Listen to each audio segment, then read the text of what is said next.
va porter sur un type de violence bien particulier et qui est le sacrifice. On va travailler sur le sacrifice.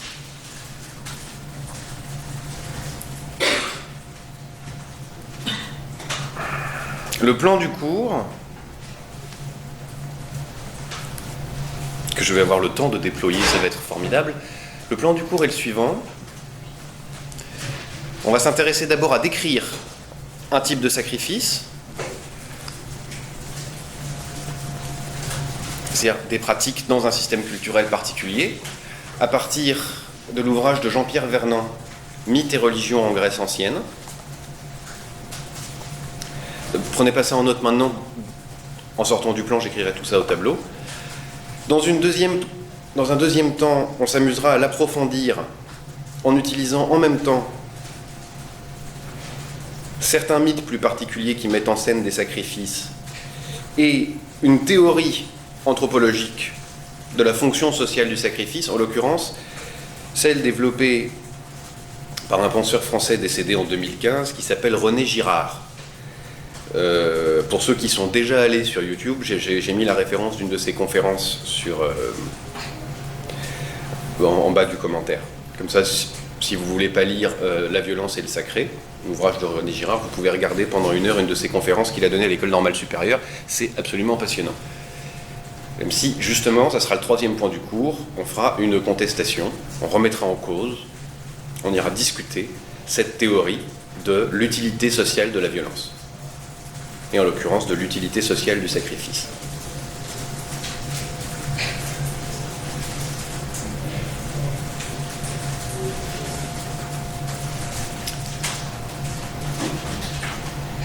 Alors,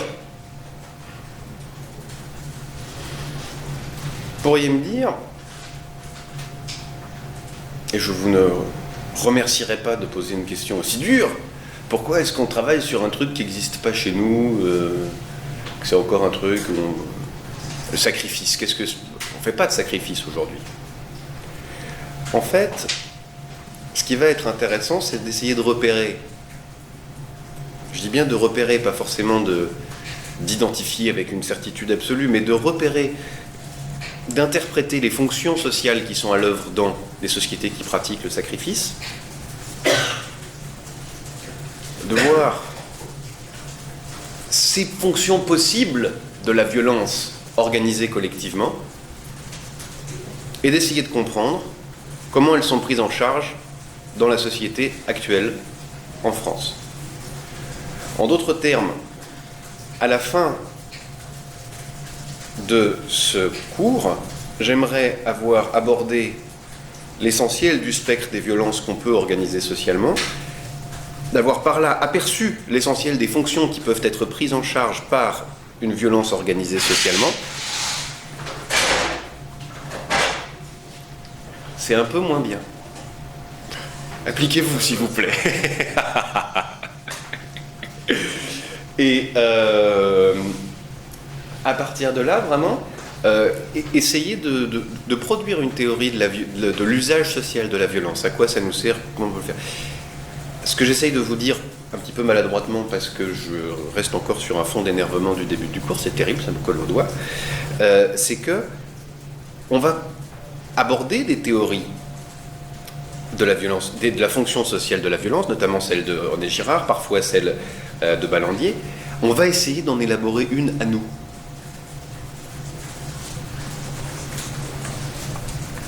D'ici la fin de ce semestre.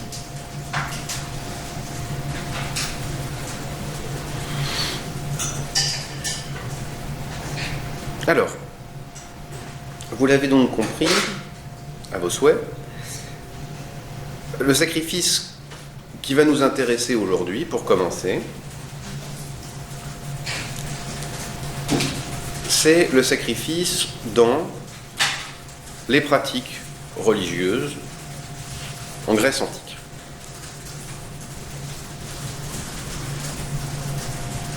Qu'est-ce que c'est qu'un sacrifice ?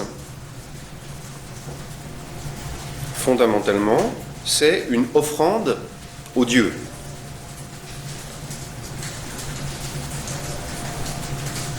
Dans la littérature, vous trouverez souvent le terme oblation. Vous savez ce que ça veut dire, oblation?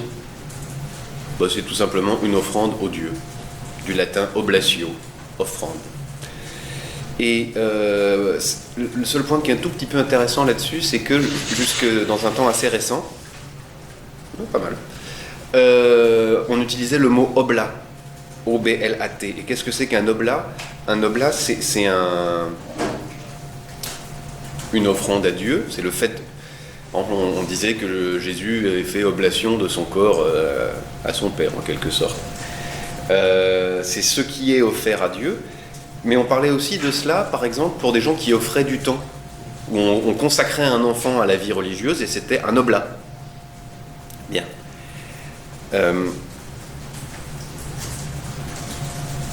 J'ouvre d'ailleurs une parenthèse.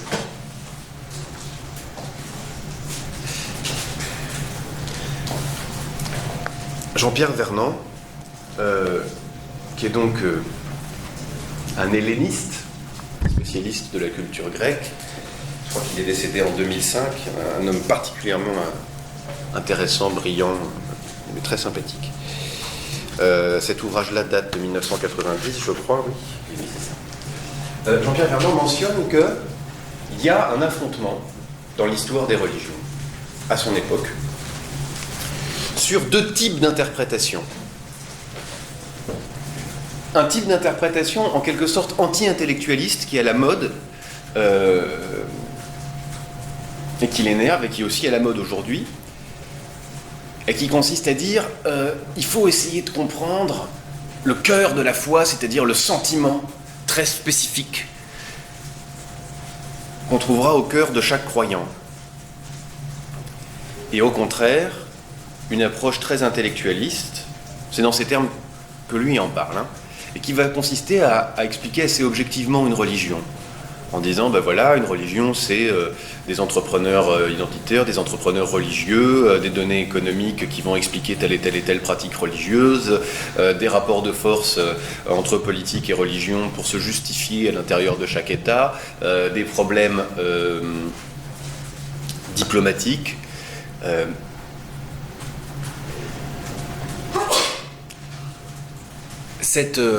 Ce débat-là existe aujourd'hui avec beaucoup de force, si vous l'écoutez bien. Par exemple,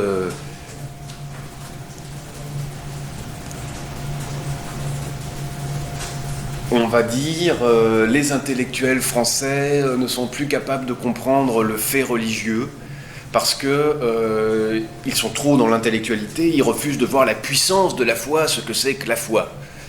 Et on n'arrive pas à les comprendre tant qu'on n'arrive pas à comprendre à quel point la foi est un moteur pour les sociétés humaines. D'un autre côté, on va avoir des analyses comme ça, économiques, diplomatiques, politiques, du phénomène religieux. Bon. Moi, ce qui m'intéresse pour l'instant, ce que j'aurais envie que vous compreniez, c'est que de même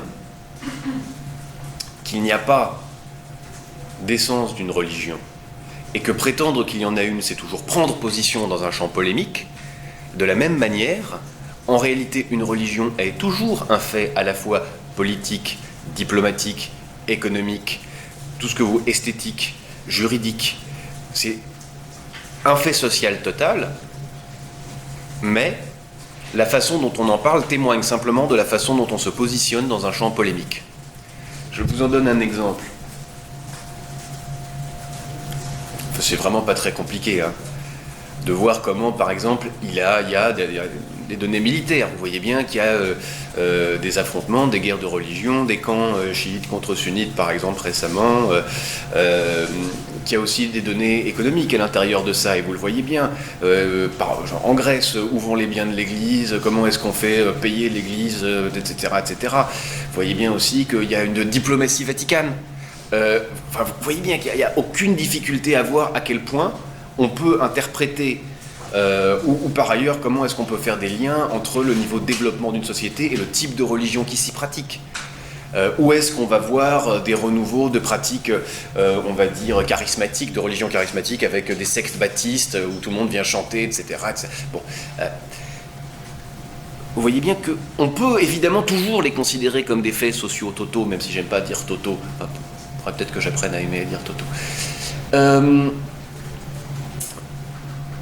En réalité, quand vous entendez dans les médias des conflits à ce sujet, chaque position est légitime, elle indique simplement une prise de position dans un champ polémique. Voilà. Légitime en tant que ce qu'elle décrit n'est pas faux. Oui. Est-ce que c'est comme quand il y en a, ils disent que Tariq Ramadan, il a un nouveau discours? On peut dire qu'il a une position... Non. Non, c'est pas pareil. C'est pas pareil.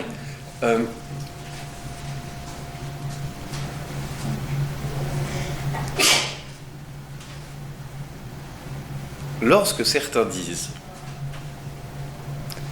et non pas lorsqu'il y en a qui disent, je vous dis ça parce que ça qualifie immédiatement la qualité de la proposition. C'est comme récemment, j'étais dans une négociation dans une boîte, et il y a un jeune qui était en apprentissage, qui fait une intervention et qui dit ouais, c'est pas, entre guillemets, c'est pas ça. Il y a des marqueurs et des violences symboliques dans le langage auxquels il faut faire attention. Je reviens à mon propos un instant. Donc, effectivement, on l'accuse d'avoir un double discours. Essentiellement sur quelle base? On lui dit, vous vous déguisez en intellectuel occidental qui vient parler de façon policée, mais en réalité, vous n'êtes pas dans le camp de la discussion ouverte, vous êtes dans le camp d'un développement religieux qui finirait quasiment par être totalitaire. Donc en fait, on lui dit pas du tout vous êtes un phénomène économique, vous êtes un phénomène... on lui dit pas non. On ne dit pas non plus vous êtes en réalité seul capable ou incapable de saisir la foi, c'est pas de ça dont je parlais. Vous parlez maintenant d'un autre champ de discussion et qui est très intéressant, qui est comment faire discuter les sociétés occidentales contemporaines avec leur mode de régulation des conflits, leur champ intellectuel, leurs pratiques universitaires, etc., etc., et le monde religieux. Et on lui dit, dans le fond, vous venez de ce côté-là, vous avez un visage acceptable, mais c'est de la dissimulation. En fait, vous travaillez au déploiement d'une doctrine religieuse. Il me semble que c'est plutôt là que se situe le débat. Ça, c'est autre chose. C'est-à-dire, vous faites semblant d'être du côté des Lumières quand, en fait, vous êtes du côté du fanatisme. Vous êtes un agent masqué du fanatisme. Pas masqué du tout. Et puis, par ailleurs, on pourrait faire cette critique, non pas en lui disant vous avez un double discours, mais encore une critique du point de vue économique. Vous utilisez les moyens qui augmentent objectivement vos chances de réussite dans la tentative de devenir pas un intellectuel, un expert reconnu des questions sociétales afférentes à l'islam, ce qui vous apportera de l'argent, fera vendre vos livres, etc. Donc vous êtes en train de prendre une position d'entrepreneur dans un champ intellectuel, et c'est pas sincère. Mais c'est efficace. Voilà. Bien. Je reviens à cette idée de sacrifice. Et là, vraiment, on va se servir. Donc, Mythes et religion en Grèce ancienne, Jean-Pierre Vernant.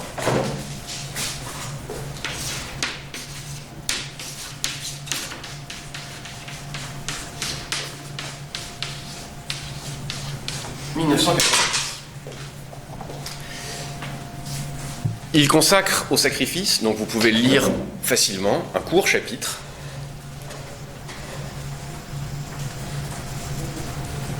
Et qui m'a d'emblée intéressé parce que il rejoint immédiatement la question de la solidarité, pardonnez-moi, que je veux explorer avec vous dans ce cours. Le sacrifice, c'est-à-dire l'offrande au Dieu,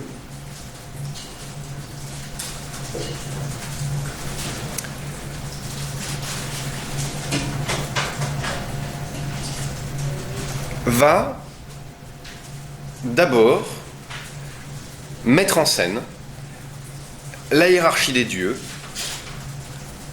la hiérarchie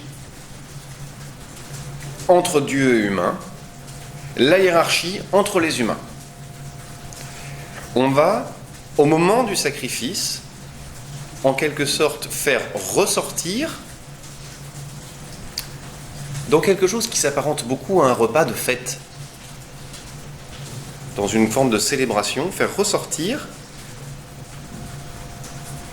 toutes les hiérarchies, les séparations,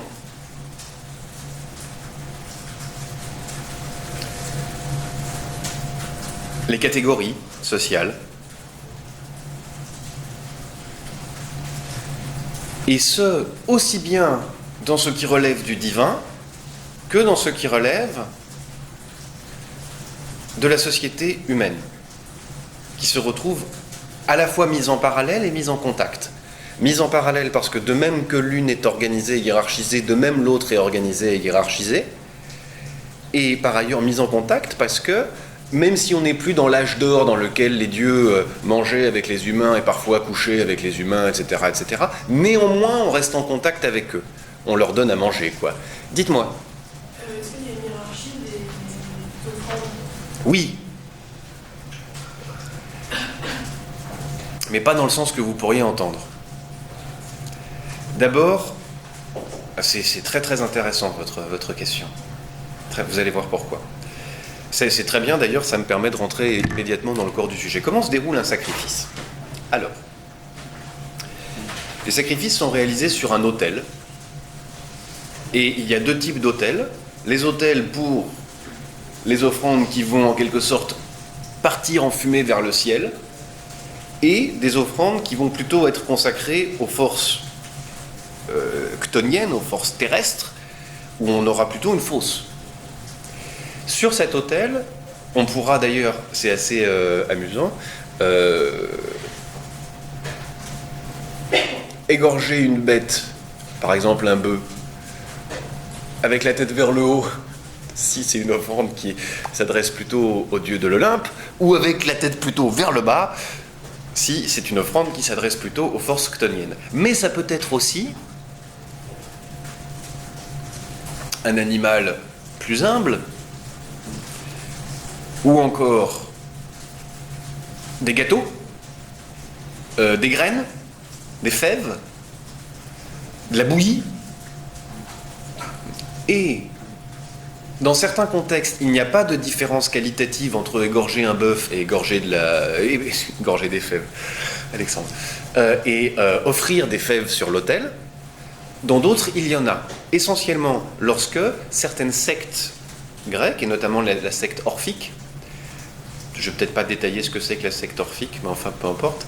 Les orphiques, c'est un groupe sectaire, j'allais dire en banlieue d'Athènes, dans les environs d'Athènes, qui pensait qu'il fallait entrer dans une dynamique de purification pour racheter les péchés que nous portions en nous lorsque le corps de Dionysos avait été dépecé et mangé par les titans, et on aurait donc en nous en quelque sorte une part du corps de Dionysos, c'est un mythe voilà, qui nous fait porter la culpabilité, et dès lors il faudrait se purifier en s'abstenant de manger de la viande et en mangeant des graines, et en offrant des graines dans les sacrifices. Donc là il s'agit d'une prise de position où on dit dans le fond nos graines valent mieux que vos bœufs. Donc on trouve une hiérarchie, mais c'est pas dans le sens qu'on pourrait imaginer. L'autre hiérarchie beaucoup plus commune de l'offrande, en fait, c'est dans l'offrande elle-même. En réalité, dans le sacrifice le plus commun, c'est-à-dire celle d'un animal, on égorge la bête, on en enlève la peau, et on va répartir la viande. Et là, il y aura des parts nobles, la peau, la langue, qui vont être données à l'officiant, au prêtre.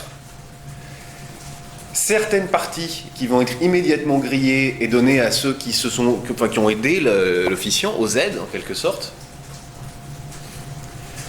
Et le reste de la viande qui va être bouillie et répartie avec tous les participants pour effectivement partager ce repas de fête.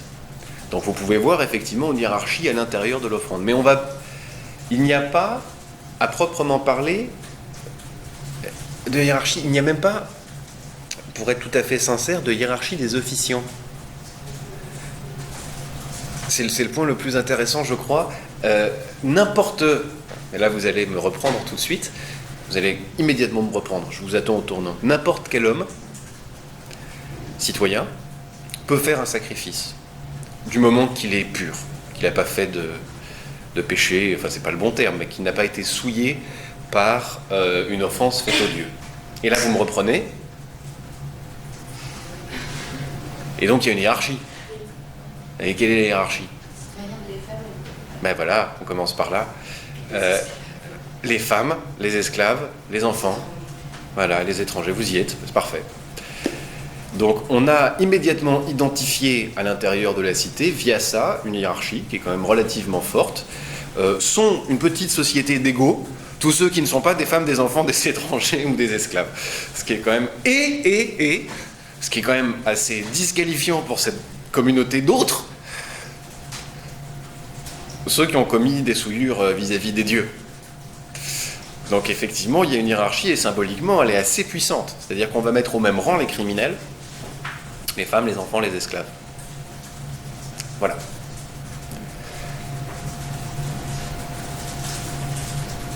Sans pour autant que nulle part on trouve, par exemple, une culpabilité structurelle de la femme qui la rendrait impure et impropre à réaliser le sacrifice. Elle est comme manquante. Là où on la trouverait dans d'autres religions, là, cette théorie-là est manquante. C'est la citoyenneté qui définit la possibilité de réaliser le sacrifice. Bon.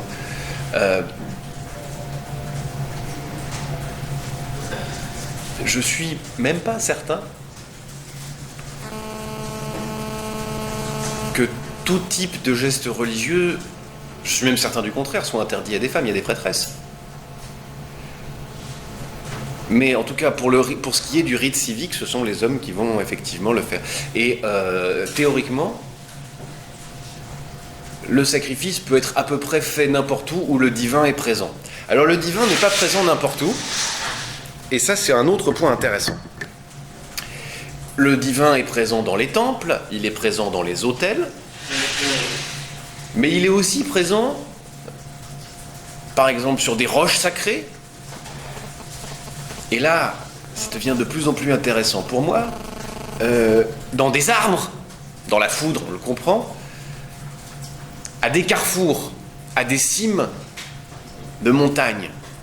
Pourquoi est-ce que la divinité est présente à des carrefours ? Et je pense qu'on pourrait aussi réfléchir à pourquoi la divinité est présente à des cimes de montagnes. En fait, le carrefour, c'est un lieu éminemment stratégique. Le carrefour, si vous avez 3 villes avec... voilà, c'est tout simplement le lieu où on peut contrôler l'ensemble. C'est un lieu qui est épouvantablement social, extrêmement important. On trouvera aussi la divinité ou des lieux sacrés, en fait, là où il y a des interdits. Par exemple, au carrefour, par exemple, le long de bordures, le long de frontières, en quelque sorte. C'est là on va trouver la divinité parce qu'on trouve en même temps le risque. Le risque, par exemple, d'un affrontement. Pour la frontière, pour le carrefour, pour la barrière, pour la cime de la montagne. Tous les lieux de contrôle, en quelque sorte.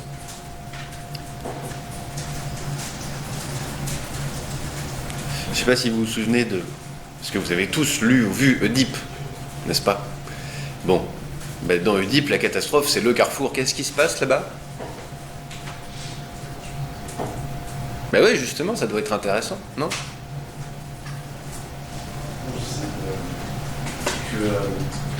Quand on parle de divin, on parle de présence universelle. Vous citez plusieurs endroits, donc je considère qu'à partir du moment où on parle de divin, c'est... Ah, mais là, le problème, figurez-vous, c'est qu'on ne parle pas de vos représentations, mais de celles des Grecs. Ben oui. Et les Grecs pensaient que... Alors, effectivement, on est dans une définition... Il va falloir vous assouplir la couenne pour la comprendre.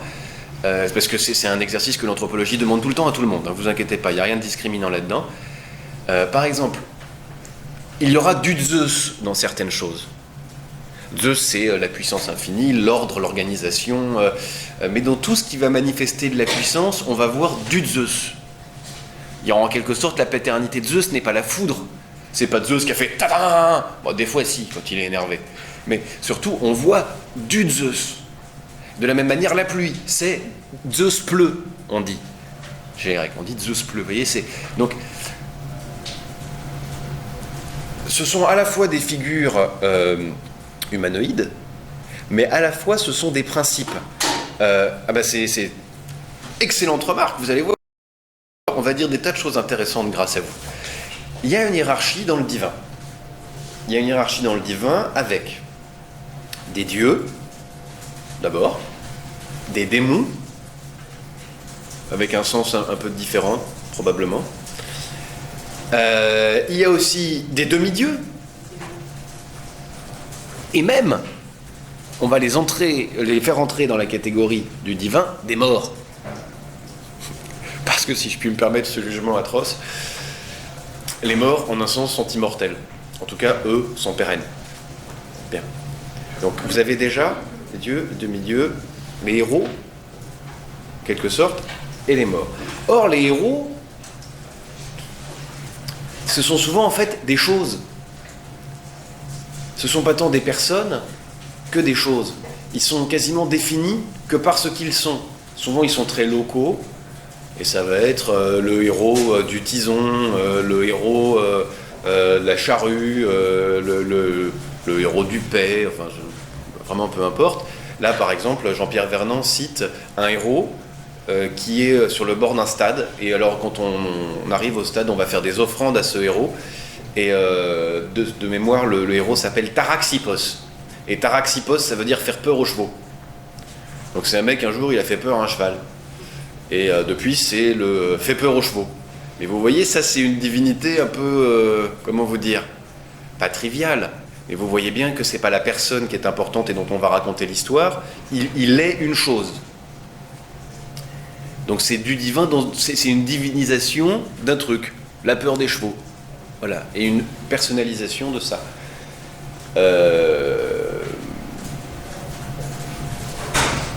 Je pense d'ailleurs que ça doit nous amener à considérer toujours, avec beaucoup de méfiance,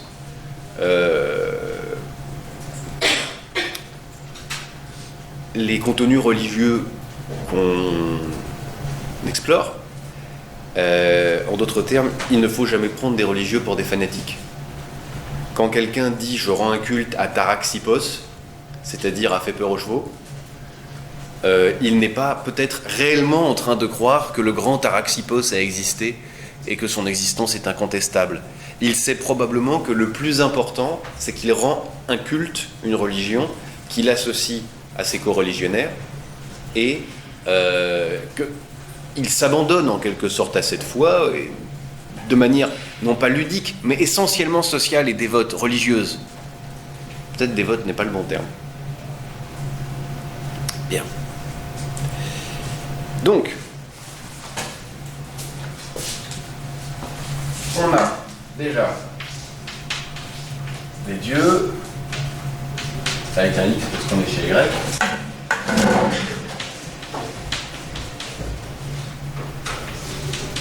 Les démons. Il faudrait rajouter toutes les nymphes possibles et imaginables. Les héros. Les morts. Pourquoi les morts ? Essentiellement parce que parfois lorsqu'ils sont mal morts ou ils peuvent être présents sous forme de fantômes, ils peuvent revenir, ils peuvent réapparaître, et par ailleurs ils ont une vie sous terre. Donc il faut quand même essayer en un sens de s'en attirer les faveurs. Donc on a tout ce monde-là à qui on peut adresser des sacrifices. Il y a déjà là une hiérarchie assez précise. Bon.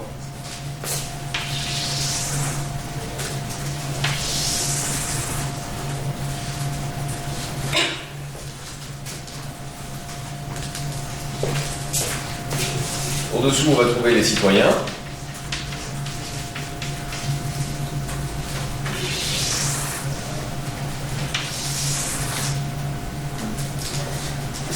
Et en dessous,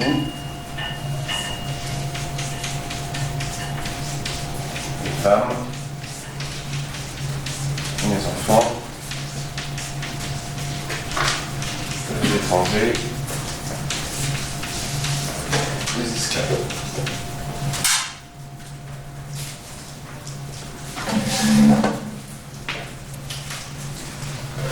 Dès lors, à chaque fois que je célèbre un rite, je manifeste cet ordonnancement du monde et je le reconduis en un sens. Dites-moi. Juste pour les dieux, démons, héros et morts, ils sont hiérarchisés. Oui.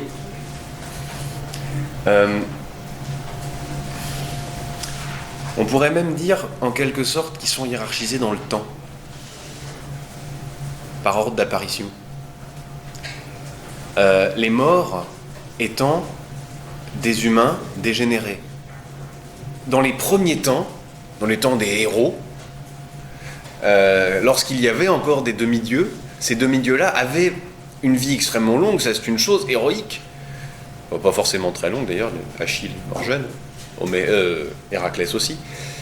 Mais néanmoins, très souvent, les dieux leur disent puisque tu as fait ça, tu vas rejoindre l'île des bienheureux, où tu pourras jouir pour un temps éternel de tous les bienfaits de la vie. Ou alors, on va t'offrir une place dans les étoiles et tu pourras revenir régulièrement jouir avec nous, etc. Ceux qui meurent sont des êtres dégénérés, en un sens.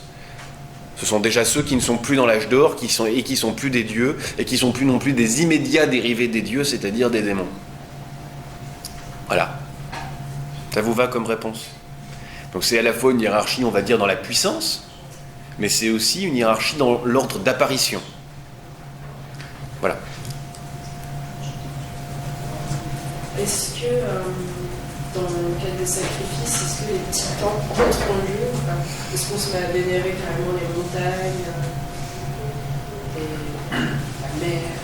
Alors, ils vont effectivement, eux, plutôt faire partie du monde des démons, mais pourquoi pas? Alors je doute parce que les titans, c'était vraiment des ennemis.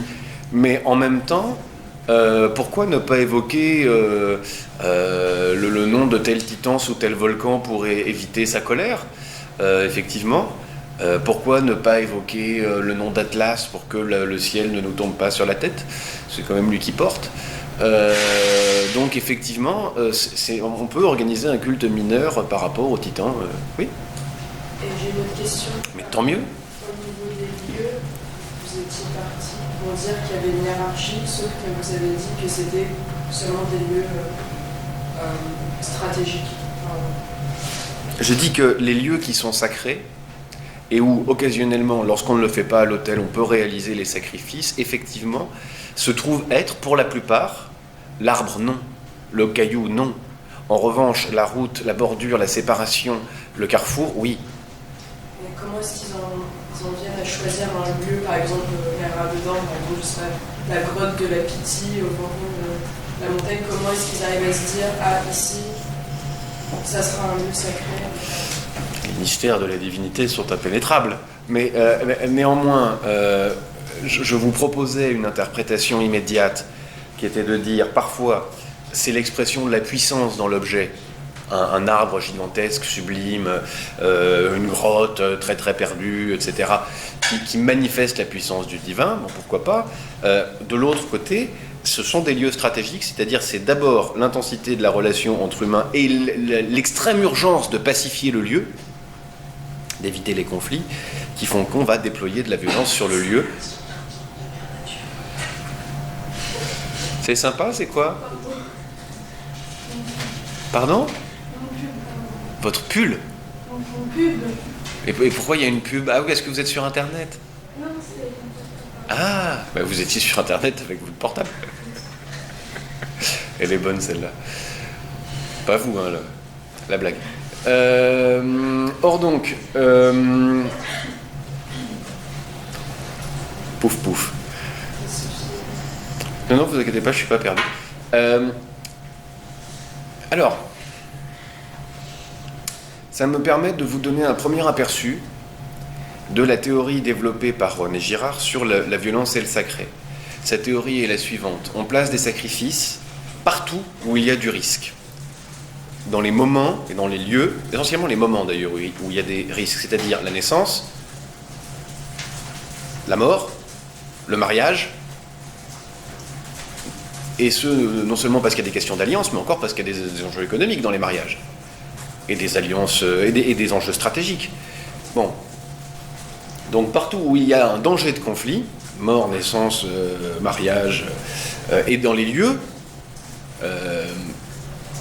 les frontières, les croisements, oubliez pas que l'origine une des origines de la civilisation grecque, la civilisation mycénienne, c'est des bastides qui sont construites en haut des montagnes un peu partout. C'est vraiment ça le modèle, quoi. Donc, pour moi, les sommets, c'est aussi ça. C'est un peu comme les oppidums gaulois, c'est un lieu stratégique du haut duquel on domine. Bien.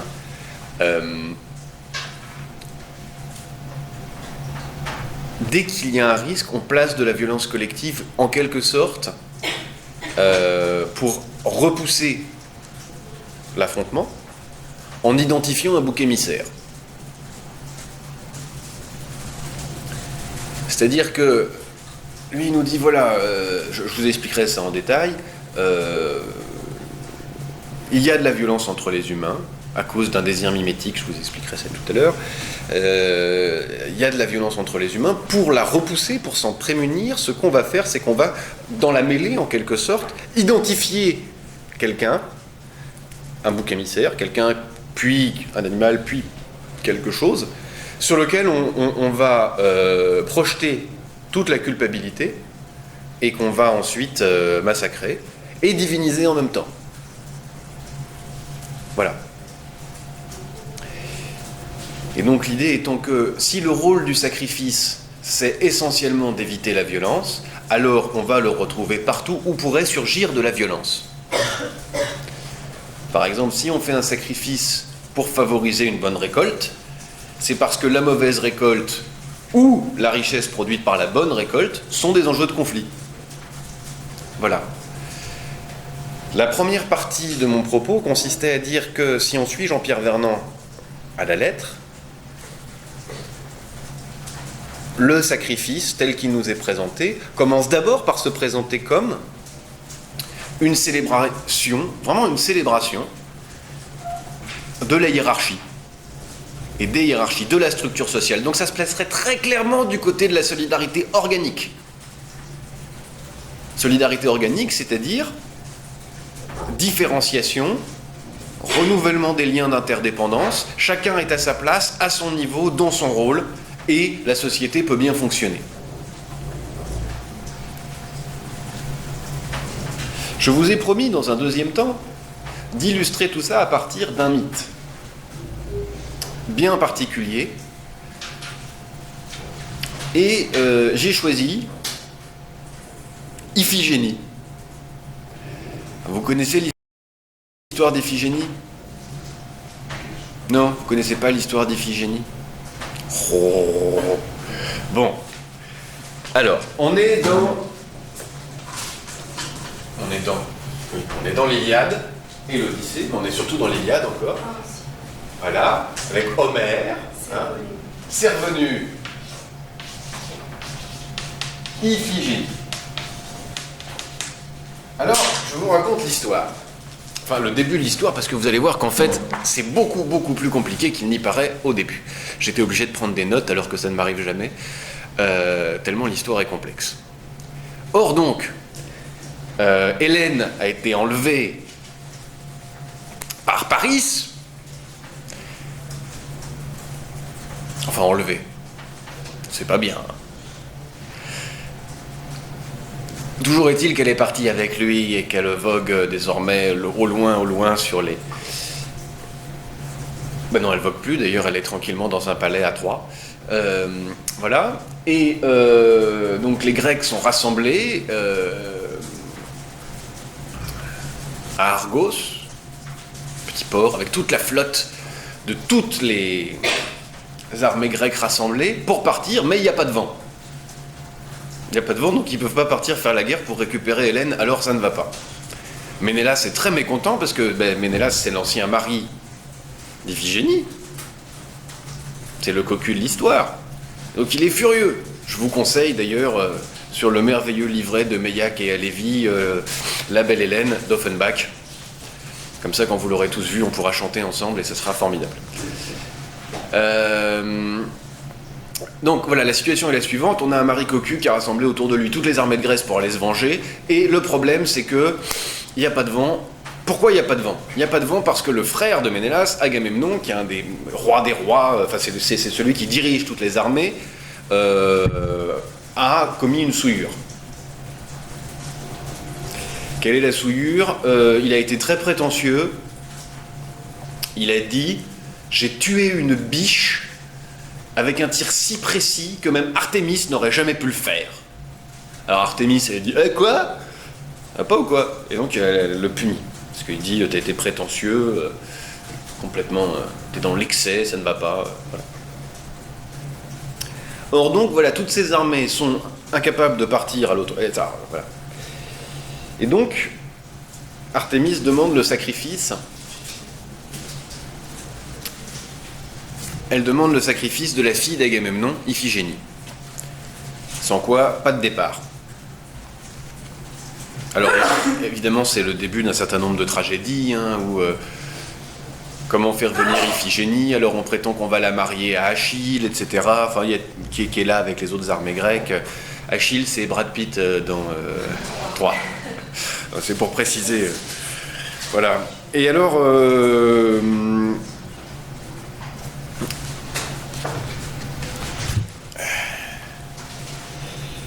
Alors finalement on va la sacrifier, mais au dernier moment elle sera remplacée par une biche et elle sera emmenée au loin pour devenir prêtresse d'Artémis. Bon, c'est l'histoire. Maintenant on va la décomposer un peu, si vous permettez. D'abord on va s'intéresser à tous les personnages. Le premier personnage c'est Artémis. Alors là on va faire un petit peu d'étymologie, c'est rigolo. Artémis ça peut vouloir dire 2 choses en grec. Alors on se demande si ça vient de Artémès. Artémès, ça signifie en quelque sorte sain et sauf, mais aussi l'intouché, la virginité, n'est-ce pas? Ce qui va bien, vous voyez la figure d'Artémis, c'est un peu la Diane chasseresse, quoi, une jeune femme avec un bel arc et des belles flèches et une biche à côté d'elle. Enfin, vous voyez bien ces représentations-là. Bien. Et l'autre étymologie possible, c'est Artamos, qui veut dire boucher, massacreur. Et donc on ne sait pas bien si c'est la massacreuse ou si c'est la Vierge. En fait, c'est un peu des deux. Bien. Premier point, d'abord, cette ambiguïté-là. Deuxièmement, je voudrais quand même poser la question de savoir si un tel déploiement on peut vraiment prendre ça au sérieux. Est-ce que vraiment un tel déploiement de violence viendrait simplement du fait qu'on lui ait dit que quand même on tirerait mieux Bon, enfin, il ne faut pas se comparer aux dieux. Mais je mets en doute, dès le début, ce rapprochement entre la souillure et le crime. Bon. Ensuite...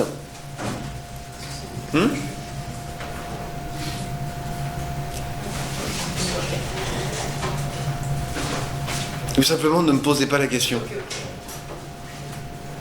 Cela ne me regarde pas. Voilà.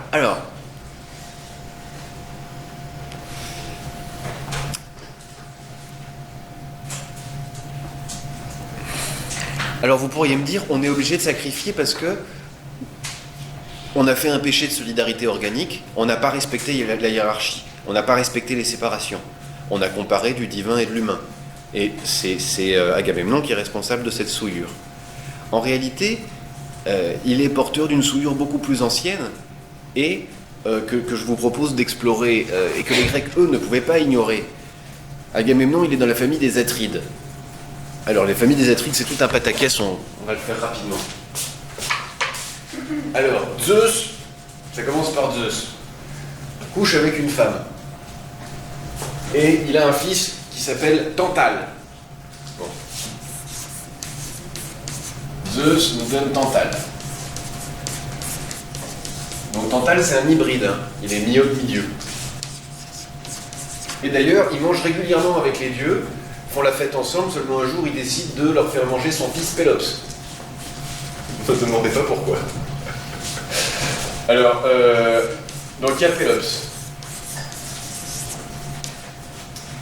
Alors finalement, Pélops n'est pas mangé, parce que les dieux s'en aperçoivent, sauf une qui était fatiguée parce qu'on lui avait piqué sa fille, c'était donc Déméter, Perséphone avait été enlevée par Hadès, enfin c'est tout un pataquès, donc elle mange l'épaule, mais on lui fait une épaule en marbre, alors ça va bien.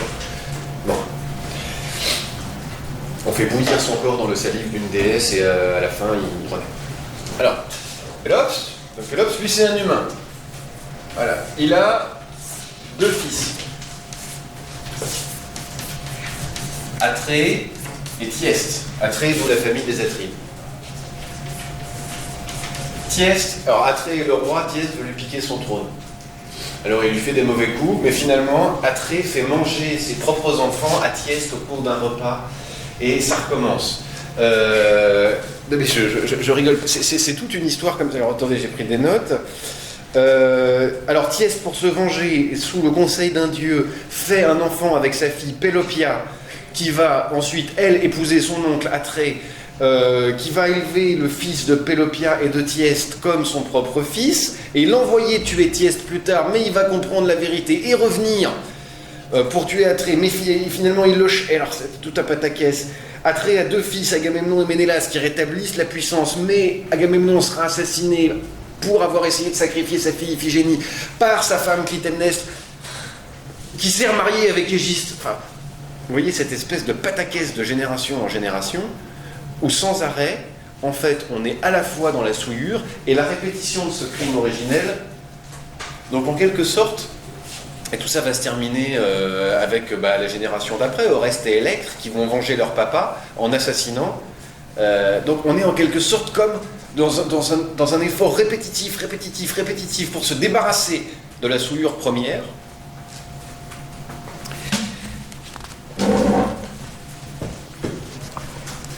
Et excusez-moi, mais ça ressemble quand même beaucoup à une mise en scène un peu différente du mythe dont on parlait la dernière fois, que Freud reprend dans Totem et Tabou, du premier interdit de l'inceste et du premier interdit, surtout, du meurtre.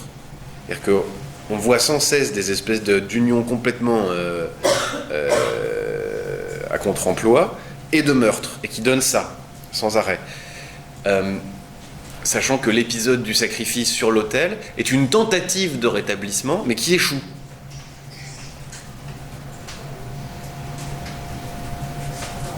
Non ?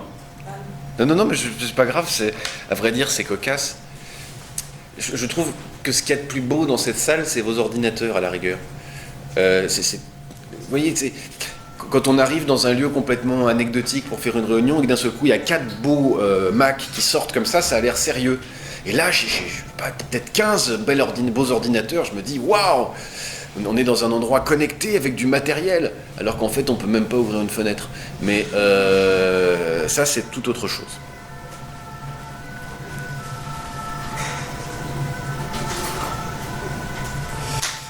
Dans cette histoire, le moment du sacrifice est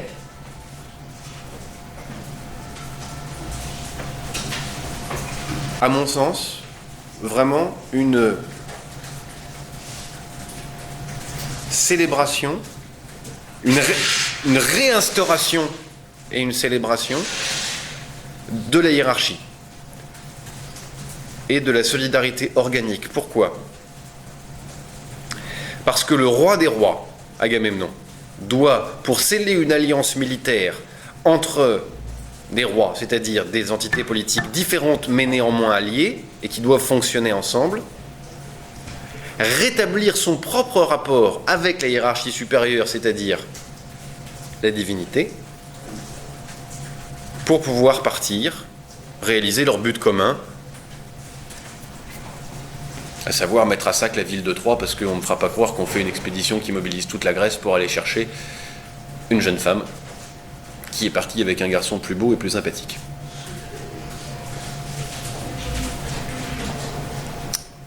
Voilà. Donc il me semble que c'est vraiment ça qui est mobilisé, et c'est d'ailleurs assez amusant.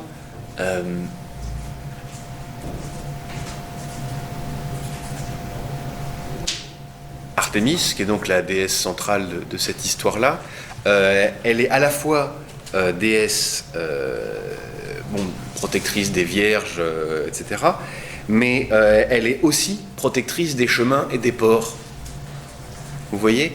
Et chemins et ports que j'identifiais aussi comme lieu de conflit, comme lieu d'enjeux économiques, comme lieu d'enjeux stratégiques. On voit tout ça mobilisé à la fois, et je ne vais pas dire que le sacrifice d'Iphigénie, c'est l'ordonnancement de la société pour que les routes commerciales fonctionnent bien. mais enfin on n'en est pas très loin. Voilà.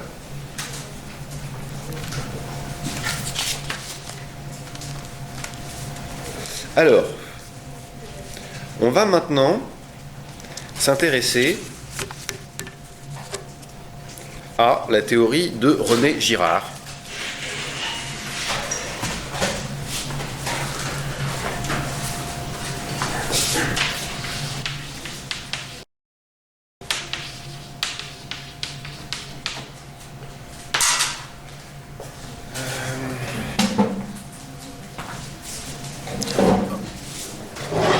Sur les liens entre la violence et le sacré.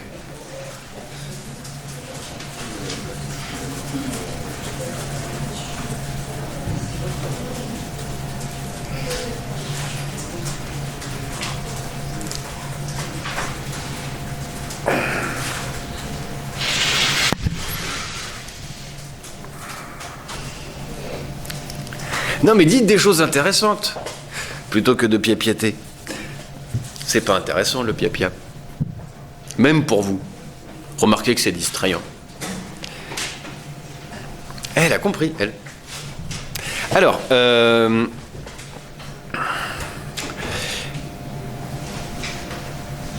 vais résumer cette théorie. Elle a quelques points très contestables, mais le temps de l'énonciation de cette théorie, on ne les remettra pas en cause. Ça viendra plus tard. La réflexion de René Girard s'appuie d'abord sur l'idée que la première source de la violence, c'est le désir mimétique. Il pense le mimétisme, c'est vraiment un continuateur de Gabriel Tarde. Lui présente en quelque sorte la sociologie comme divisée en deux branches, celle qui serait vraiment du côté de la réflexion sur l'imitation et celle qui serait beaucoup plus durkheimienne. Lui, il se place vraiment du côté de l'imitation, il réfléchit au mimétisme.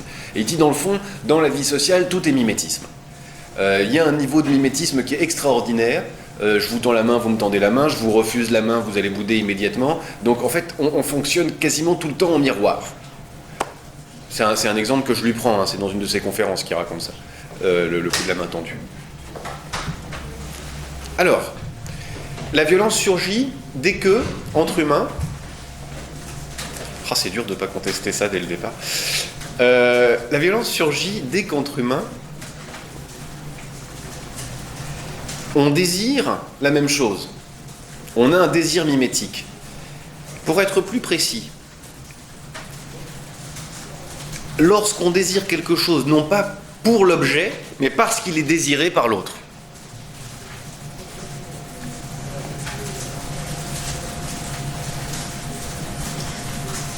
Heureusement que c'est pas vrai, parce que sinon on n'aurait jamais pu avoir de tragédie. Ah zut, je suis en train de le... Parce que vous savez, AMB qui aime C, mais C est mort, c'est ça la tragédie. Et là il y a un problème, puisqu'en fait il faudrait que AMB et que C MB aussi. Alors ça c'est plutôt une comédie ou un drame de boulevard, enfin peu importe. Revenons à nos moutons. Voilà. Lorsqu'on désire un objet non pas pour lui-même, mais parce qu'il est désiré par la personne qu'on a en face de soi ou qu'on fréquente. Le désir mimétique crée une concurrence pour la possession des objets ou la jouissance des objets aimés, désirés.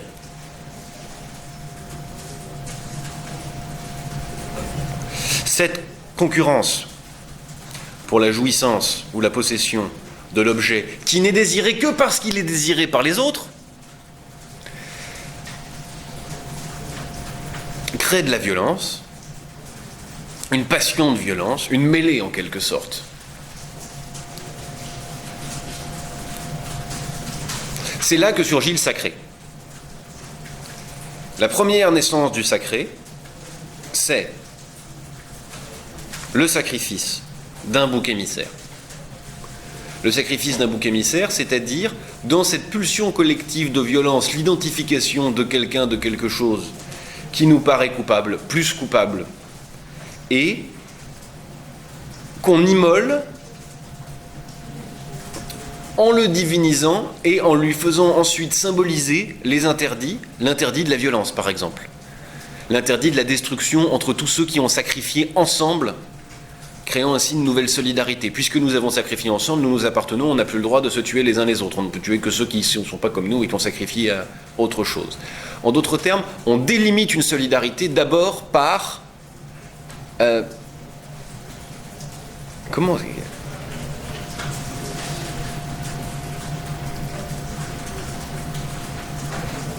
je trouve pas le terme. L'éradication de la violence, en quelque sorte, on bannit la violence en la réalisant sur une personne, sur un bouc émissaire. Alors vous connaissez l'histoire du bouc émissaire. Oui, quoi?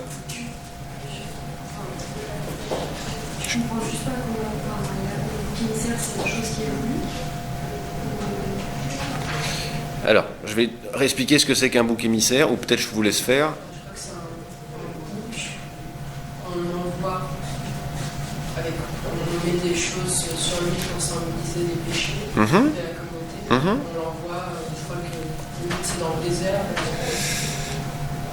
Donc vous manquez juste le début de la phrase. C'est une vieille croyance, coutume hébraïque, qui consiste effectivement, et j'aime bien le sens du détail que vous avez eu, à charger presque physiquement un bouc de tous les péchés de la communauté et qu'on envoie dans le désert pour expier, en quelque sorte. Or, là, c'est effectivement ce qu'on va faire. On va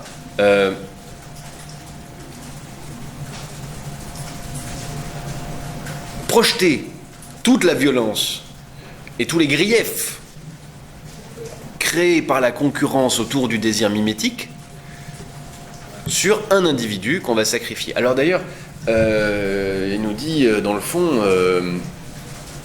mais ça c'est pas grave, c'est ce qu'il dit, les sacrifiés, ceux qui sont sacrifiés sur l'autel, sont souvent un peu ratés. C'est des individus qui dans une foule auraient été pris pour des boucs émissaires ou dans une classe. C'est un boiteux, Oedipe. C'est un dieu éborgné. Alors, s'il est difficile de systématiser ça dans l'histoire des religions, en revanche, il est assez facile de systématiser ça dans l'histoire d'une classe. La plupart du temps, effectivement, on va choisir un bouc émissaire dans une classe sur ce genre de choses. On va regarder quelqu'un qui n'est pas comme les autres, qui est un peu plus gros, un peu plus maigre, un peu plus petit, un peu plus grand, un peu plus ceci, cela. On va trouver et sur cette différence-là, on va projeter toute la violence qu'on cherche à éviter dans tous les rapports sur cette personne-là, qui portera cette violence-là. Oui ? En ce qui concerne la religion, on a plutôt l'impression qu'il faudra donner la plus belle bête. On va sélectionner la plus belle, je sais pas, vache, les plus beaux fruits. Son hypothèse, c'est que au moment du sacrifice, on répète sans pouvoir l'égorger le premier égorgement du Dieu, de celui qu'on a divinisé la première fois en le sacrifiant, le bouc émissaire, en quelque sorte. Celui qui est le premier à avoir été sacrifié sur l'autel, le héros, le prophète, le ceci, le cela, la première figure héroïque, c'est quelqu'un, lui, il pense vraiment ce moment-là qu'on a massacré et à qui on fait porter maintenant la règle. Ce qui vient après, c'est-à-dire quelles sont les hiérarchies, quels sont les interdits, quels sont les établis. Et alors il nous dit, il y a une rupture terrible. Il y a une rupture terrible dans le christianisme. Il y a une rupture terrible dans le christianisme. Pourquoi ? Parce que le sacrifié, c'est-à-dire Jésus, dit « Mais attendez, je ne suis pas coupable. »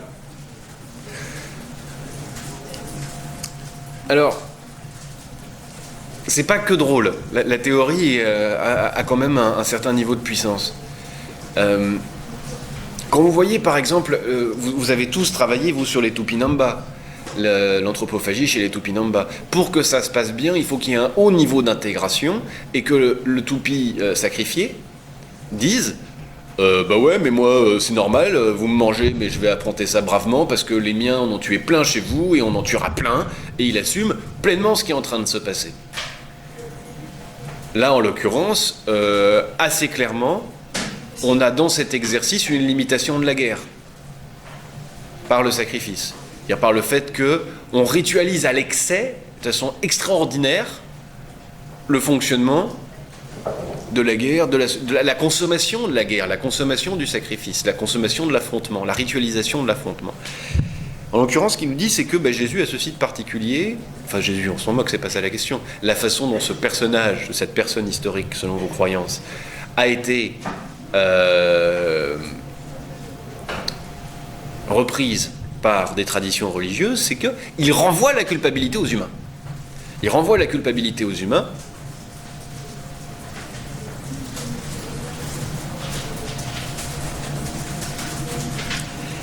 Donc c'est nous qui sommes coupables. Ça n'est pas lui. C'est un bouc émissaire qui dit non, c'est vous les coupables.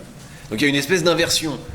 Au lieu d'avoir, dans le culte, réussi à sortir la culpabilité, on la récupère au centuple. Et il a une formule très jolie, René Girard. Il nous dit, dans le fond, Jésus rend les mythes incroyables. Incroyable. C'est-à-dire qu'effectivement, et on pourrait rajouter la vie invivable.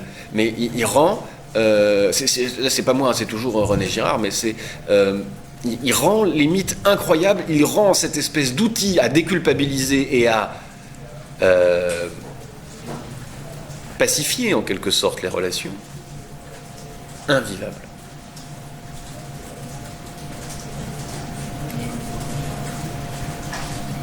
Pourquoi ? Tout simplement parce qu'il dénonce leur fonctionnement. Il dénonce leur fonctionnement en disant, dans le fond, votre système mythologique ne sert qu'à vous extraire de la culpabilité, de la violence que vous déployez sans cesse contre quoi ? Contre les victimes expiatoires de vos sacrifices. Vous oubliez sans cesse que ce qui est d'essentiel dans le sacrifice, ça n'est pas la culpabilité du sacrifié, c'est votre violence projetée sur eux. Donc en fait, ce qui est d'essentiel à prendre en charge dans le sacrifice, ça n'est pas la culpabilité, c'est votre violence.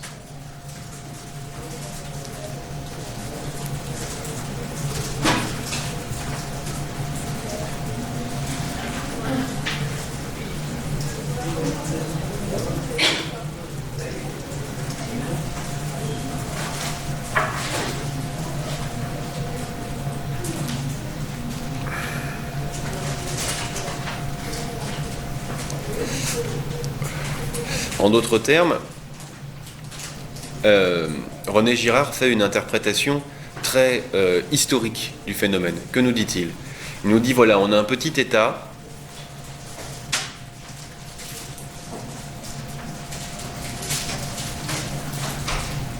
juif qui est en crise. Il est en crise parce qu'il est occupé et de plus en plus dirigé par un occupant romain. On a donc la possibilité d'une explosion de violence. On est sur un lieu de risque, un moment de risque. Pour prendre en charge ce risque, pour prendre en charge ce risque, on désigne un bouc émissaire. La religion chrétienne naît à partir du moment où ce bouc émissaire est interprété collectivement comme une culpabilité collective, comme le signe d'une culpabilité collective, et non pas comme une performance réussie de transfert de la violence vers un bouc émissaire. C'est donc un bouc émissaire raté.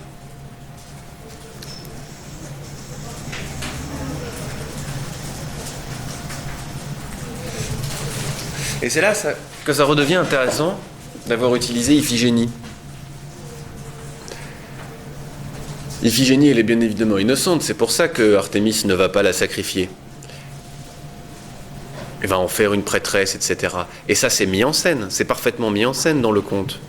Donc, il me semble que caractériser l'extrême spécificité du christianisme dans l'innocence de Jésus revendiquée, c'est un peu faible. C'est un peu faible.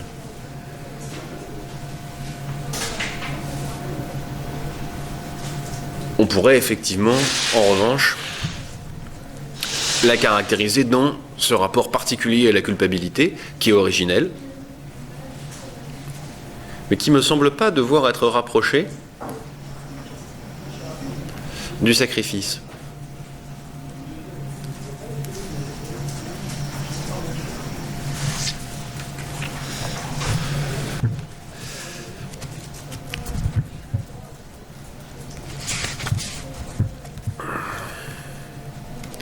Alors, là où il y a une différence profonde, par exemple, c'est que, vous vous souvenez, je vous avais fait un petit schéma la semaine dernière. Ne vous inquiétez pas, c'est moins compliqué que les Atrides. Avec solidarité organique et solidarité mécanique dans les deux axes. On pourrait dire que le sacrifice en Grèce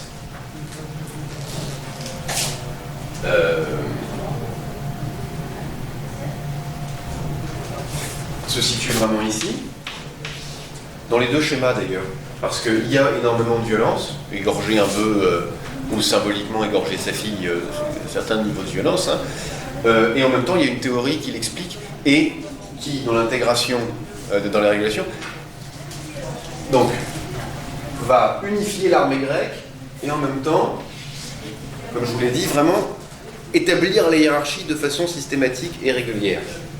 Donc rétablir l'ordre social. En revanche, le sacrifice de Jésus est très difficile à caser là-dedans. Pourquoi ? Pourquoi est-ce que c'est difficile de l'intégrer là-dedans ? Ouais ? Oui, bien sûr. Alors ici, on va mettre solidarité organique, c'est-à-dire...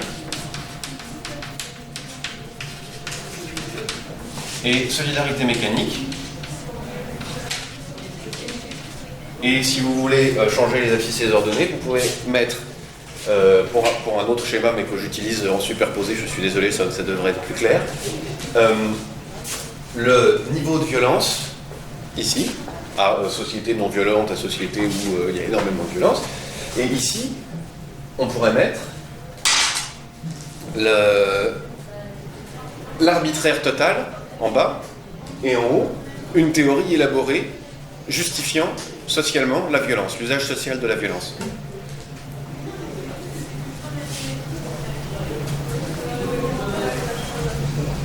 Ce qui fait une ligne d'opposition entre de l'arbitraire et du négociable, de l'arbitraire et du négocié.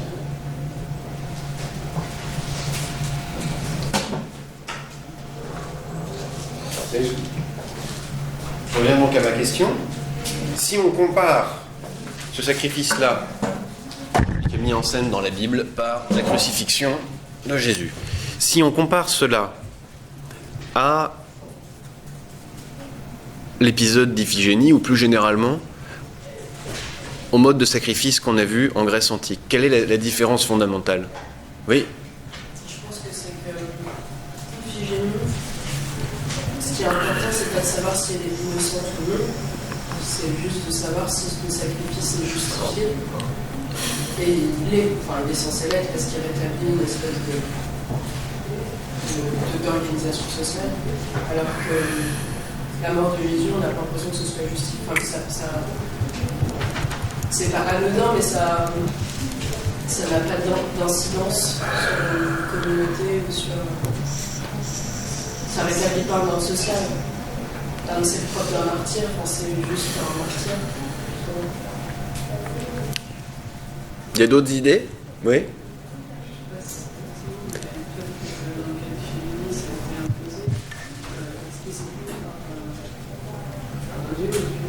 Mmh.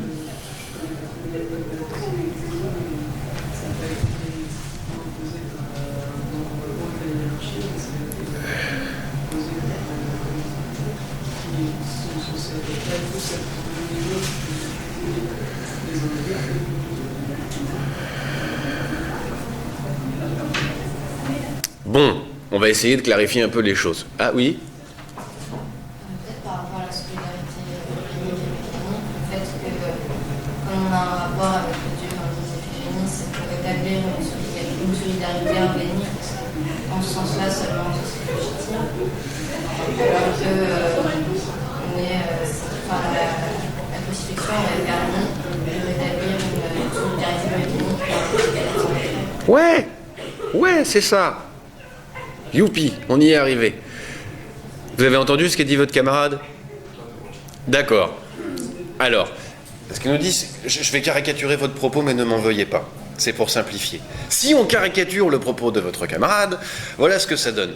On a d'un côté, dans le mythe d'Iphigénie, un sacrifice qui est véritablement destiné à rétablir une solidarité organique, c'est-à-dire à rétablir des différenciations, des statuts différents à l'intérieur d'une hiérarchie qui définit un certain type d'interdépendance qu'on assimilera au mode normal de fonctionnement efficace de la société.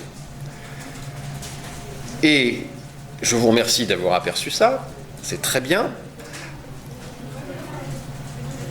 Lorsque, dans les évangiles, on nous narre la crucifixion de Jésus, il s'agit très clairement, si on doit l'interpréter à l'intérieur de cette grille-là, d'un rétablissement, d'une solidarité mécanique, puisque, à travers son sacrifice, à travers la communion qu'il suit, tous les croyants sont un en Jésus, c'est-à-dire qu'ils sont tous égaux les uns aux autres, à ce titre-là, en tant que pécheurs dont les péchés ont été rachetés par le Fils de Dieu,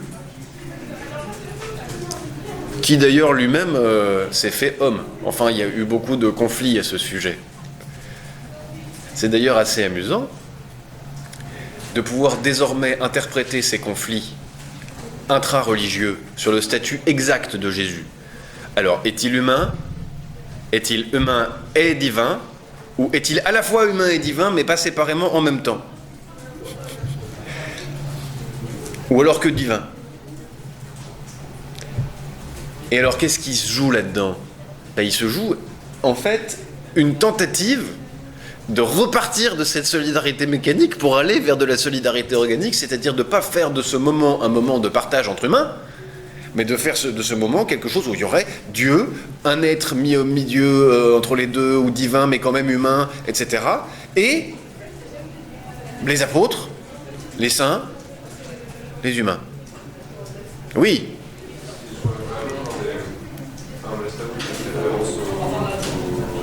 Excusez-moi, vos camarades font beaucoup de bruit à l'extérieur, donc si vous pouviez... Plus fort. Vous faites référence à un conflit de version qui a pu avoir au début du christianisme par les conciles. Si vous avez... Non, mais ça existe encore, c'est très récent. Les coptes, les orthodoxes, les protestants et les catholiques ne sont pas d'accord sur le sujet. Mais aujourd'hui, ils débattent plus là-dessus. Si, bien sûr que si. Mais effectivement, il n'y a plus tellement de guerre à ce sujet. Je dirais même plus, en réalité, la polarisation de ces positions est d'autant plus forte qu'ils n'essayent plus activement de se reconquérir. Ils essayent d'harmoniser leurs positions, de se réconcilier, de rendre possible des cultes en commun. Mais à aucun moment... le pape ou le pope des Coptes ne va dire aux Syriaques ou aux Melkites ou à tel ou tel rite. Comment il s'appelle ce rite-là ukrainien ou orthodoxe, ou etc. Vous allez rejoindre notre sainte chapelle, la Sainte Mère l'Église, parce que en fait vous étiez dans l'erreur, et figurez-vous qu'en réalité la nature de Dieu est... La nature de Jésus est divine, humaine, duale, etc. Donc on a une position où cela débat encore. Les uniates. Excusez-moi, c'est un retour de flamme, les uniates. Alors, cela étant, et malgré que l'heure tourne, je vais perdre 5 minutes à aller engueuler vos camarades, et ensuite...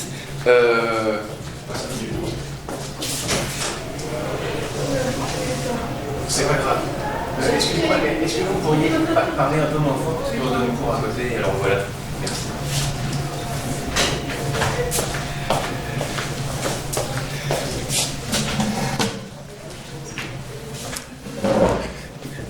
J'avais l'intention de crier un peu plus fort, mais devant la masse flottante, je me suis dit que c'était comme la petite cuillère, l'océan, tout ça. Enfin, ça n'allait pas, ça servait à rien. J'ai l'impression que nous allons donc aussi perdre du temps, mais c'est pas grave, on est là pour ça, à définir de façon limpide et surtout sensible ces deux types de solidarité. J'ai pas l'impression que ce soit parfaitement clair pour vous. Voilà. Alors, je vais commencer par introduire le sujet, puis je vais essayer de vous faire réagir pour vraiment le rendre sensible. lorsque Durkheim, dans la division du travail social, produit cette distinction, il s'agit d'une distinction entre ce qui rend semblable et ce qui rend dissemblable. Mais ces deux dynamiques qui tendent à accentuer la similarité ou à accentuer la dissimilarité produisent de la solidarité. En fait, on a une solidarité produite par un écart de plus en plus grand et une solidarité produite par un écart de moins en moins grand. Vous comprenez ou pas? Par exemple,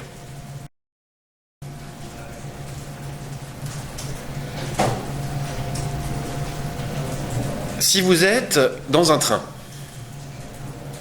on va prendre un train au 19e siècle, à la fin du 19e siècle, quand Durkheim commence à penser ces choses-là.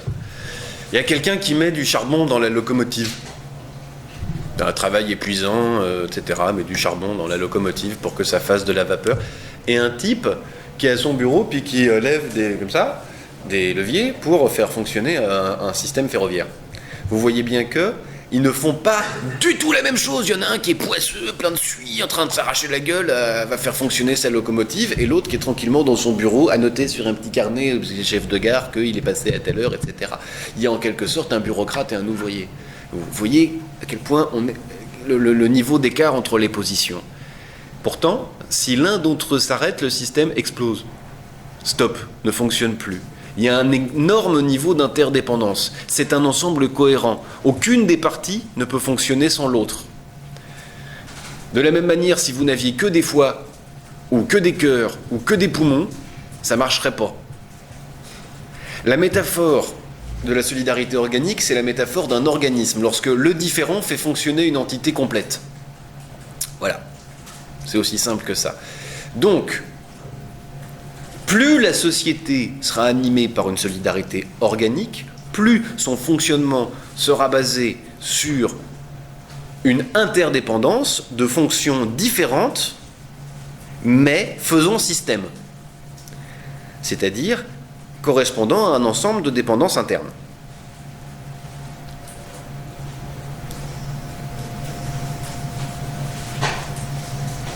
On peut mesurer le niveau de solidarité organique à la différenciation et, par ailleurs, à l'efficacité d'un système social. Lorsqu'il est tourné vers l'action, la production de choses, parce que, évidemment, la différenciation, ça sert essentiellement à ça. Ça sert à produire, ça sert à agir, ça sert à se projeter dans le monde. Là où la solidarité mécanique, c'est quelque chose qui ne sert pas à grand-chose. La solidarité mécanique, ça sert essentiellement à s'appartenir. C'est quelque chose qui relève du domaine du sentimental. Mais c'est un sentiment qui vient d'un truc très, très, très, très simple, qui est l'identité. Et là, il va falloir que vous compreniez quelque chose d'important, notamment relatif au débat sur l'identité nationale. Qu'est-ce que c'est que l'identité quand on parle d'identité d'un point de vue sociologique? Tiens, vous, là, qui êtes en train de vous endormir, qu'est-ce que c'est que l'identité? L'identité? Oui. Ça dépend. Pour nous, ou bien pour la société Eh bien, ni pour vous, personnellement, enfin, vous pourriez à la rigueur nous en entretenir, ce serait passionnant, mais là, dans un premier temps, j'aimerais que vous essayiez de me dire, quand on dit, par exemple, la solidarité mécanique est une solidarité basée sur l'identité et l'affection, qu'est-ce qu'on veut dire par identité par là? peut-être aussi par rapport à notre position dans la société. Ça s'oppose à différenciation, ça s'oppose à séparation, ça s'oppose à spécialisation, oui? Je pense que c'est un ensemble de normes qui exprime cette valeur. Non, c'est bête et méchant. C'est une sorte d'appartenance. Non, c'est plus bête et méchant que ça. Pourquoi est-ce qu'on partage un sentiment d'identité? C'est bête, bête, bête, bête. Parce qu'on est pareil? Oui, c'est ça. Par identité, il faut entendre identique. Non! Mettez pas des valeurs dès maintenant là-dedans. Entendez simplement identique. Identique. Un instant.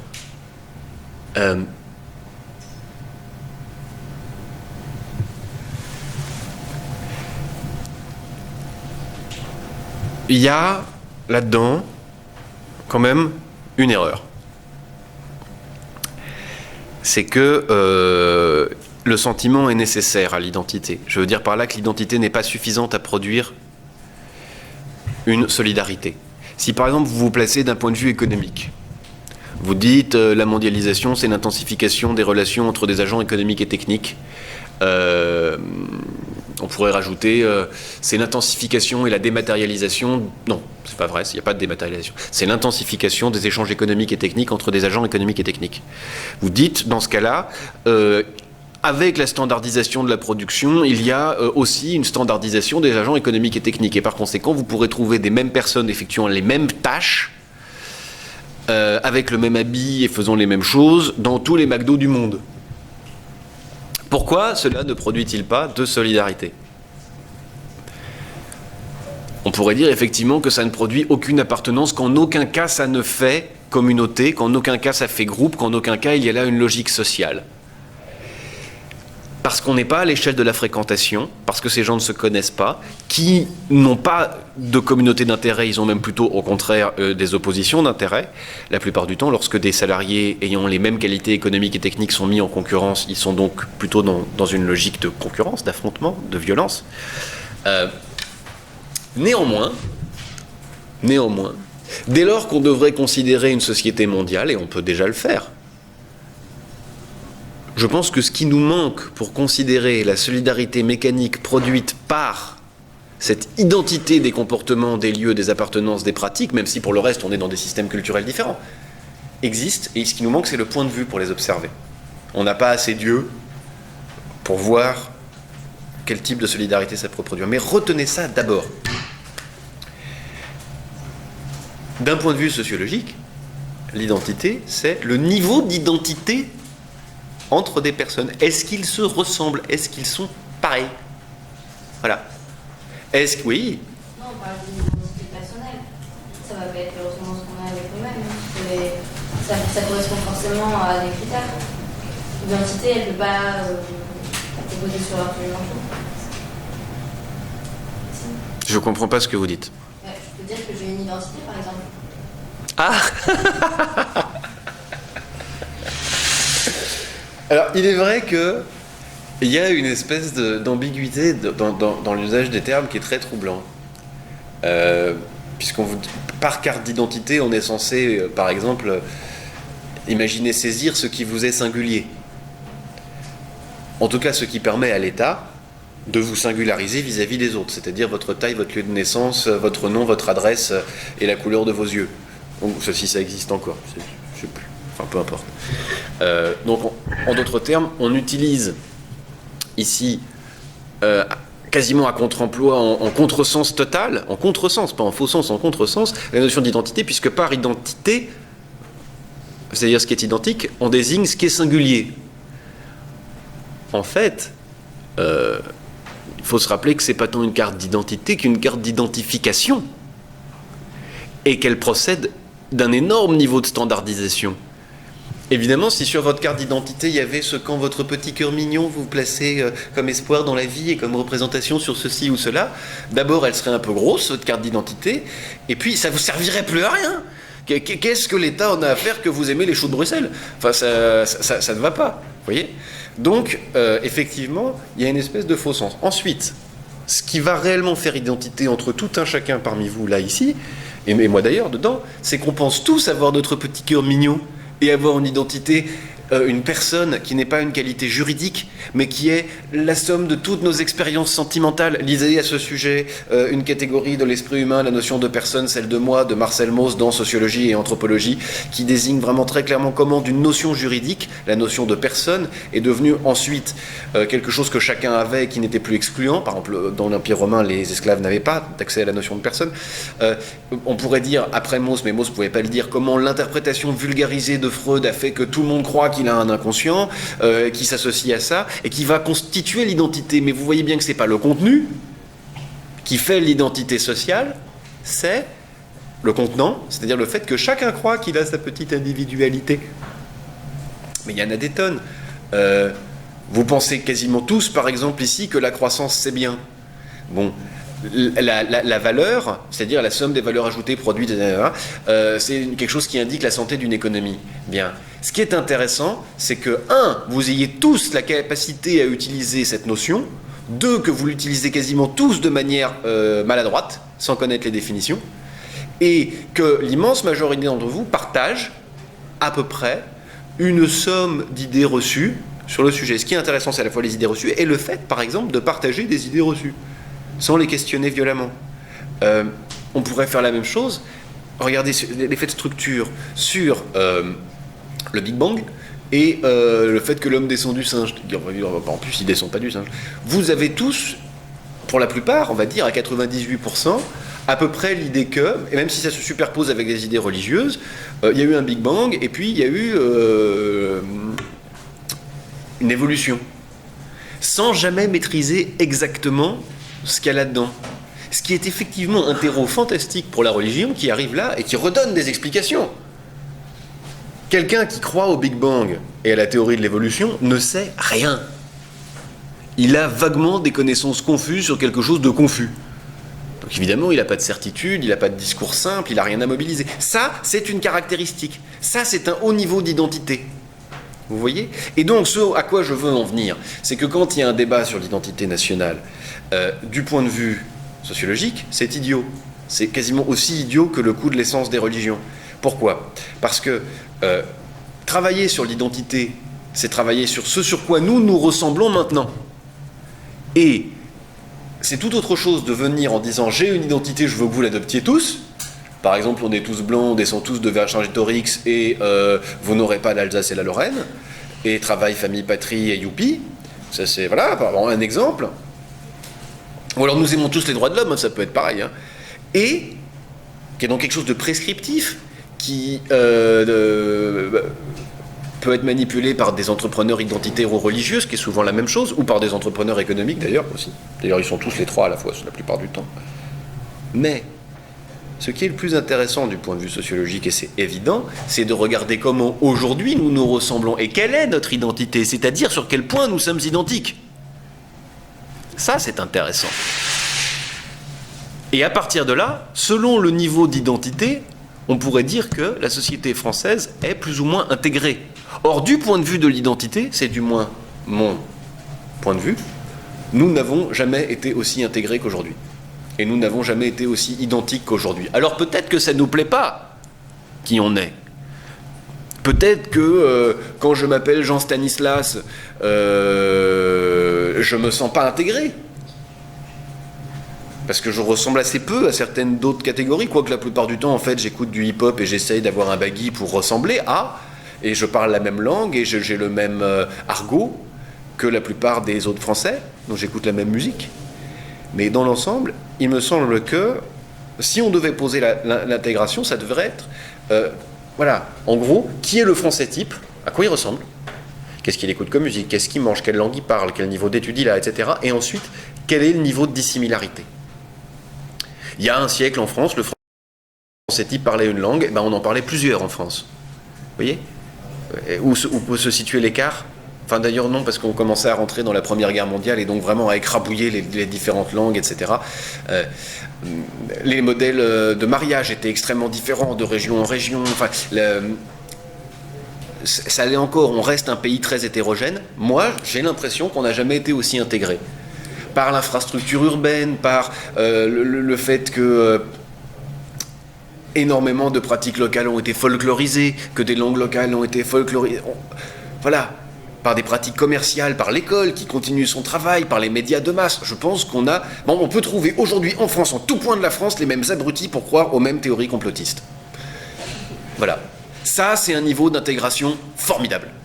C'est un formidable niveau d'intégration, c'est-à-dire un formidable niveau d'identité. Alors après, évidemment, on peut trouver que c'est pas bien. Moi, par exemple, je trouve que ça, ce point-là, ça me déplaît. Trouver en tout point de la France le même niveau de veulerie mentale consistant à dire c'est pas moi, c'est les autres, et je peux rien y faire, on est manipulé, et tout ce qu'on peut comprendre par la raison, finalement on va basculer du côté d'un espèce de mysticisme complotiste parce que ça fait du bien de se masturber devant son écran, et d'avoir l'impression d'avoir une raison en faisant l'économie de la démonstration. Je vous avez bien dit qu'à un moment donné, il sortirait ce sermon. Il sort toujours. Ça me vexe, mais c'est néanmoins un indicateur d'un formidable niveau d'intégration. Voilà. Quand, vraiment dans n'importe quel bled paumé en France, n'importe où, dans des endroits charmants, derrière une forêt, vous rencontrez un type et vous lui dites qu'est-ce que tu penses de ça, et qui vous dit ouais mais bon on sait pas trop, on sait jamais, vous savez là-haut Bilderberg, je sais pas quoi, nous on sait bien, de toute façon c'est voir des théories sur les extraterrestres. Eh bien, c'est un haut niveau d'intégration. Ce que je veux dire par là encore, et c'est un dernier point, c'est que c'est pas bien l'intégration, c'est pas bien ou mal, c'est un fait, c'est un fait. Bon. Or, comme on le voit, dans différents cultes et même sur différents sacrifices, on peut célébrer ce que je décrirais comme, ou comment dire, c'est ça, célébrer, c'est-à-dire vivre joyeusement collectivement, mettre au centre de nous ces deux dynamiques-là, soit la séparation, soit au contraire la fusion.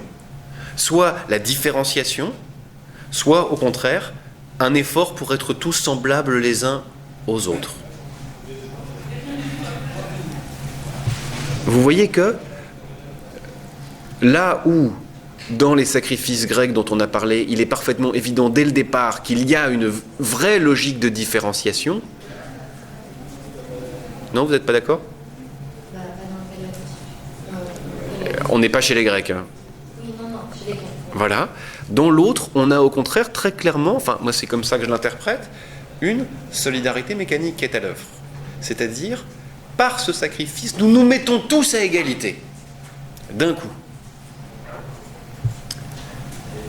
Même le bourreau. Parce que même le bourreau a une âme. Et même le bourreau était coupable avant d'être bourreau, avant même d'être né, puisqu'il était humain et que les humains sont coupables. Je n'oublie pas que la semaine dernière, j'ai commencé le cours en vous disant, dans ces textes premiers du christianisme, le lien entre solidarité organique et violence a été expliqué très très vite avec Abel et Caïn. Donc, effectivement, dans toute société, il va falloir parler de ces deux moyens de faire groupe. Le fait d'être identique et le fait d'être semblable.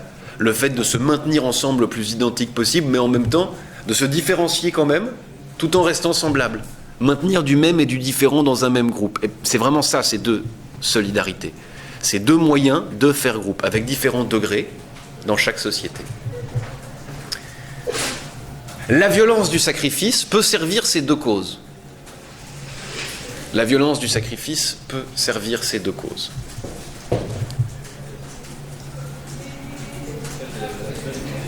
Personnellement, comme vous l'aurez compris, je trouve l'interprétation de René Girard intéressante mais limitée, c'est-à-dire qu'elle ne prend en compte qu'une petite partie de la signification ou de la fonction sociale possible du sacrifice.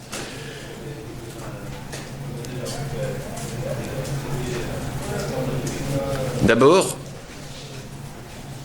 j'ai du mal à accepter cette idée d'une singularité humaine dans l'usage de la violence, comme si on était des bêtes fondamentalement violentes, et que notre puissance de désirer nous amenait aussi naturellement à la violence. Il me semble que d'abord le désir c'est une source d'alliance, par ailleurs, et qu'on est les animaux les plus solidaires qui soient. Enfin, j'en connais pas de plus solidaires. À telle enseigne que, on est trop, et enfin, en tout cas, on ne sait pas maîtriser notre déploiement. On ne fait que se déployer de plus en plus nombreux, riches, etc. Donc, dire qu'on est que... Enfin, ça me gêne un peu. Ça, c'est une chose. Bon. Ensuite, je ne sais pas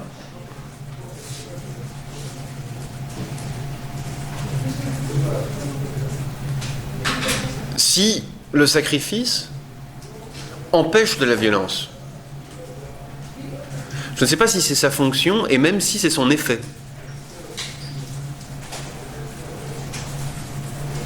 Rien ne me le démontre. En revanche, un simple examen de ce qu'il déploie en tant qu'acte, en tant que chose qu'on fait, en tant que célébration, m'indique déjà qu'effectivement c'est une célébration soit de l'ordre social, soit au contraire de l'identité.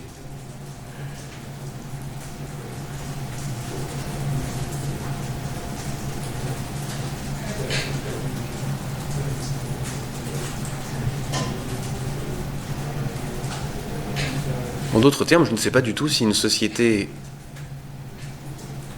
sans sacrifice est une société plus violente ou moins violente qu'une autre. Je n'arrive pas à identifier cette fonction parce que je n'en ai pas la preuve. Ce que je sais simplement, c'est que quand il se manifeste, en tout cas, il travaille ses autres fonctions.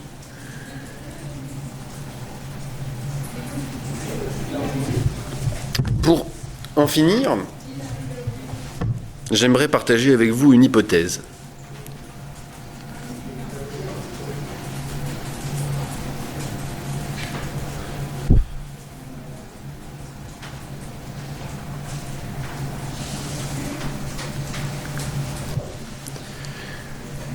Est-ce que le sacrifice, et particulièrement d'ailleurs le sacrifice d'Iphigénie, ne pourrait pas être interprété comme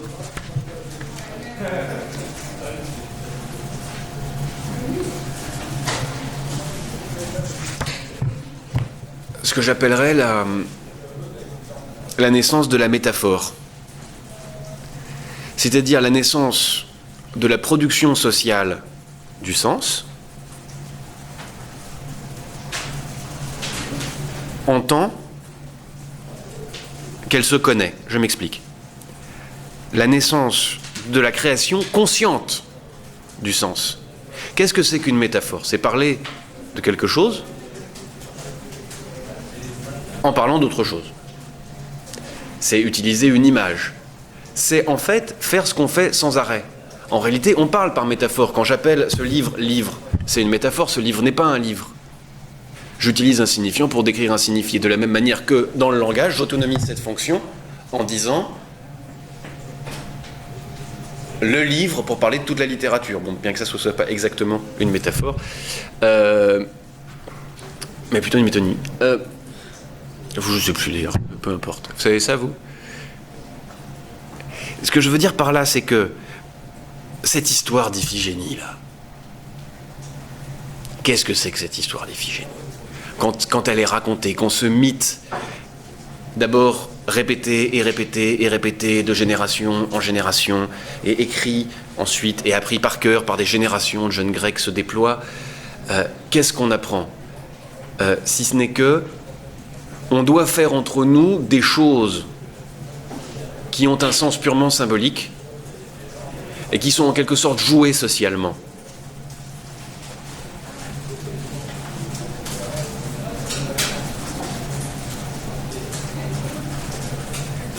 On va utiliser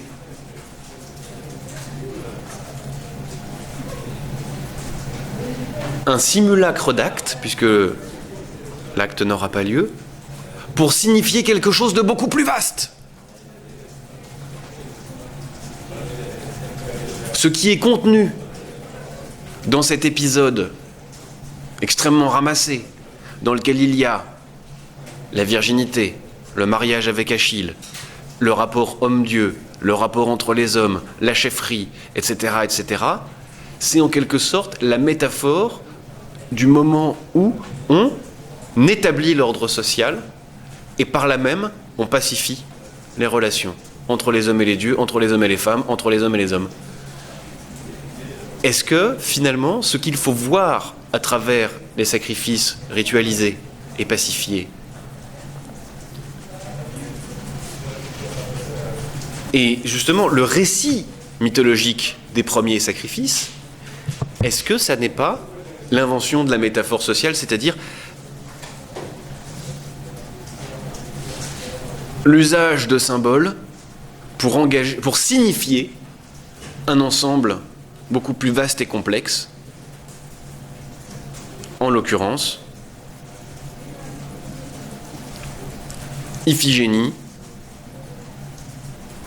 utilisée pour signifier l'ordonnancement des rapports entre les hommes et les femmes, entre les hommes et les hommes, et entre les hommes et les dieux. entre les hommes et les femmes, entre les royaumes, et entre l'assemblée des royaumes réunis et la divinité. En d'autres termes, l'invention du sacré, du rite, du culte,